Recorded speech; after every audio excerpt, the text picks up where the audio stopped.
కవిత గారికి బెయిల్ రావడం అనేది ఇది మేము ముందు నుంచి ఊహించి చెప్తున్న మాటనే.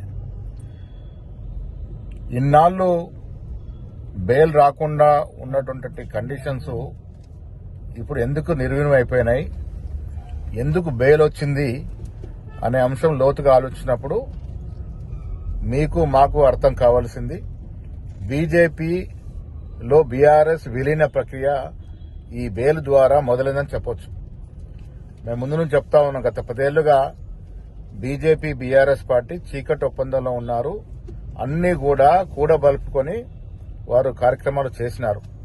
ఇవాళ కవితకి లభించిన బెయిల్ ద్వారా అర్థమయ్యేది ఏంటంటే బీజేపీలో బీఆర్ఎస్ పార్టీ విలీనమైనటువంటి ప్రక్రియ మొదలైంది. ఇది బాహటంగా వాళ్ళు ఇప్పుడు ఒకటై ముందుకు వెళ్ళాలని నిర్ణయించుకున్న దరిమిలానే ఈ బెయిల్ వచ్చింది. ఢిల్లీలో కేటీఆర్ గారు, హరీష్ రావు గారు పలు దఫాలుగా బీజేపీ సీనియర్ నాయకులతో జరిపిన చర్చల ఫలితంగానే ఇవాళ ఈడీ ఉదాసీనంగా బెయిల్ రావడానికి దోహదపడింది.